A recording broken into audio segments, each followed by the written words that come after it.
FOXSOUL Mays, thank you so much for joining us. We have plenty to talk about on this Tuesday, December 13th. We want to welcome you to FOXSOUL's Black Report. I'm Courtney Hicks. And I'm Nicordelai Corte. We are honored to stand right here behind this desk each day to take you on a journey across Black America and the stories that impact our people. That's right. We're going to bring you our news, our views, and our voice. So, topping today's headlines, a California man is in police custody for assault and accused of shooting a black man who was renting an Airbnb as he was walking to the grocery store. 56-year-old Mark Waters, who is white, has been charged with felony assault with a semi-automatic firearm resulting in great bodily injury and personal use of a firearm. Prosecutors say the 21-year-old victim had left his Airbnb rental to walk to a nearby grocery store. That's when he crossed the street. He saw Waters exit a home and quickly approached him while holding a black handgun. Now, the victim is recovering with serious injuries to his leg. Further charges may come as law enforcement is investigating potential hate crime allegations. A family is mourning after a 17-year-old teen from New York died while swimming in Cocoa Beach, Florida. According to reports, Danielle Marceline was vacationing with her best friend Mary Doyle, her mother Christine Marceline, and a family friend. Now, Danielle's mother said that they had gone on vacation after her daughter missed several months of school due to anxiety and changing schools because of COVID-19. They also wanted to boost the spirits of a family friend who had lost her son in March and her husband in October. Danielle planned the trip by herself, which was also to celebrate her 18th birthday. Now, according to Cocoa Beach Police Department, Danielle was swept away by the strong ocean current. Officers responded to a 911 call after a bystander called about two females in distress. Brevard County lifeguards were able to save Mary, but Danielle was pushed further out to sea. A GoFundMe was set up to help with funeral expenses and has raised more than $37,000 so far. Our prayers and thoughts with that family. Okay, to Kentucky now, where Breonna Taylor's boyfriend is settling two lawsuits against the city of Louisville in connection to Taylor's death. Attorneys for Kenneth Walker say the city agreed to pay $2 million to settle the lawsuits. In March of 2020, police knocked down Taylor's door the night of the deadly raid, and Walker fired a shot from a handgun, striking one of the officers. Walker was charged with attempted murder, but that charge was later dropped. A South Florida jury is taking the side of a white Florida police officer accused of shoving a kneeling black woman to the ground during a protest more than 2 years ago. Jurors acquitted 31-year-old Fort Lauderdale officer Stephen Forrence of a battery charge. The jury was made up of 3 men, 2 of whom were black, and 3 women. The misdemeanor was punishable by up to a year in jail. Now, prosecutors said that Forrence shoved a then 19-year-old protester out of frustration during a Black Lives Matter demonstration, which was an unnecessary and criminal overreaction. Forrence had been placed on administrative leave without pay after being charged. Now, it was not immediately clear if or when he would return to work. Okay, let's go to Texas. All eyes are on the white officer who shot and killed Atatiana Jefferson. As he told the court he wanted to take the stand, and lawyers did not let up when it came to getting answers for what exactly happened the night Jefferson was murdered. As I looked through that window, low in the window, I observed a person. Couldn't tell black, white, male, female. He testified that what looked like the silhouette of a person was very close to the window. I saw the silhouette again, and I was shouting at this time, shouting commands. Put up your hands, show me your hands, show me your hands. And as I started to get that second phrase out, show me your hands, I saw the silhouette. I was looking right down the barrel of a gun. And when I saw the barrel of that gun pointed at me, and I fired a single shot from my duty weapon, when my vision cleared, then I observed the person that we now know as Miss Jefferson. I heard her scream and saw her fall like this. And I knew that I'd shot that person. He added that police are not trained to wait when presented with deadly force. Then, during an aggressive cross-examination, prosecutor Dale Smith took his own chronological approach to Dean's steps that night, but grilled him about several moments where he says Dean failed to follow his police training. How smart is it to take a shot at a target without knowing what's behind the target? It's not. You're trained against that, aren't you? Yes. Smith, referring to Dean's testimony that he thought a burglary was in progress, questioned Dean about his next move. You tried to open the window to get inside a house where you didn't know where unknown assailants could be hiding that could be armed. Is that what you're telling this jury? Yes. That's your sworn is that good police work? No. Good police work, something Smith got Dean to admit repeatedly he was lacking in his actions from that night. Smith pointed out that Dean never told his partner anything about a gun until after they were inside of the home and saw the weapon, and that he also let Officer Darch go inside of the home while Dean again said he thought a burglary could be in progress that could have included others with weapons in the home. Did you tell her there was a gun? I did not. Is that good police work? No. That's more bad police work, isn't it?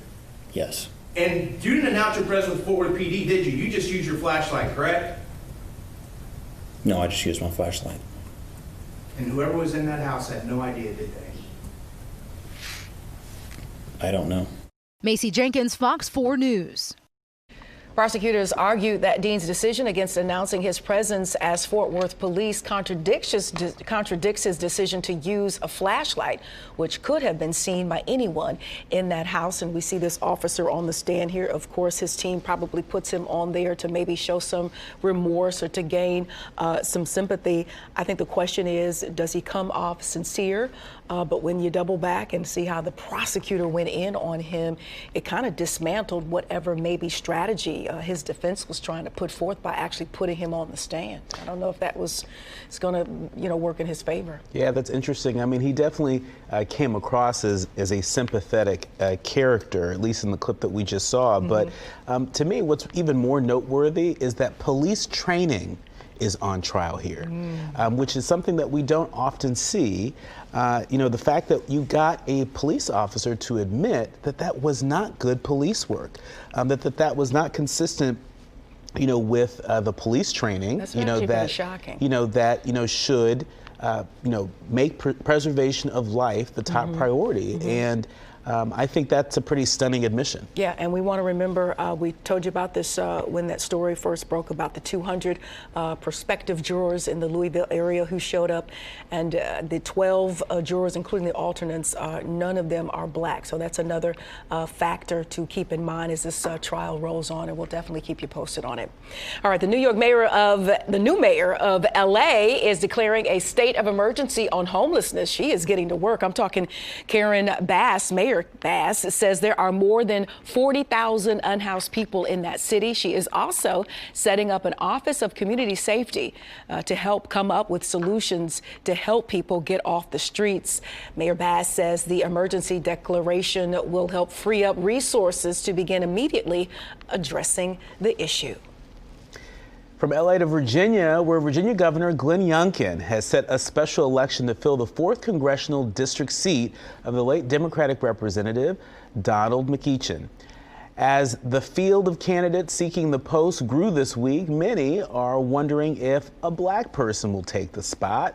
One brother who is making a run for this position is Delegate Lamont Bagby, who chairs the powerful Legislative Black Caucus. Now, Bagby says, quotes, "I hope that this run not only shows individuals that a young boy from Essex Village can make it, but also a young boy from Essex Village can lead, and lead with a heart like Donald McEachin had."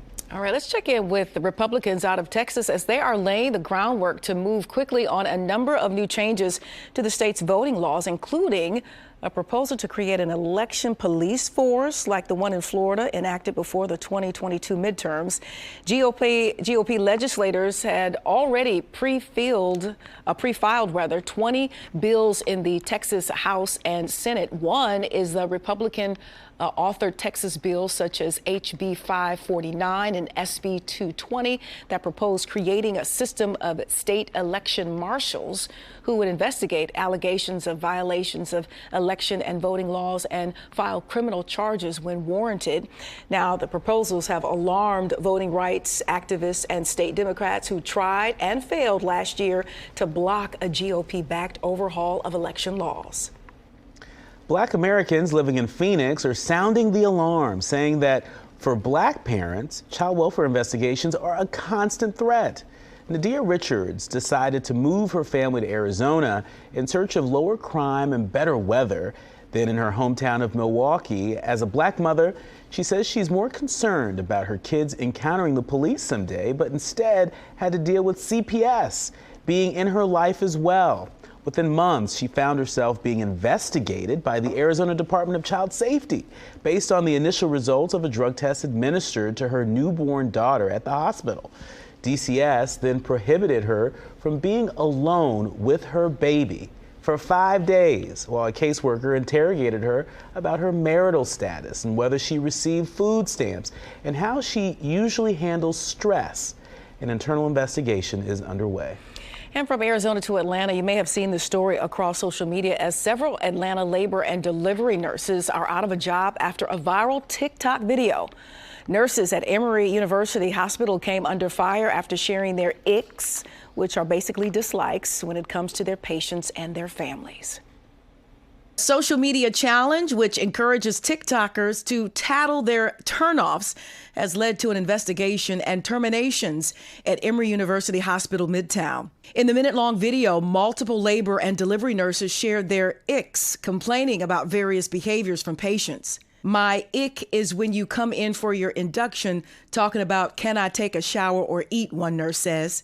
My ick is when you ask how much the baby weighs and it's still in your hands, another nurse says. Emory released this statement yesterday saying, quote, "This video does not represent our commitment to patient and family-centered care and falls far short of the values and standards that we expect every member of our team to hold and demonstrate." They went on to say they investigated and have taken appropriate action with former employees responsible for the video. It was viewed more than 100,000 times before being deleted on the social media platform, but other users shared reactions to it online. "I see these comments talking about their feelings and they're valid," one TikToker pointed out.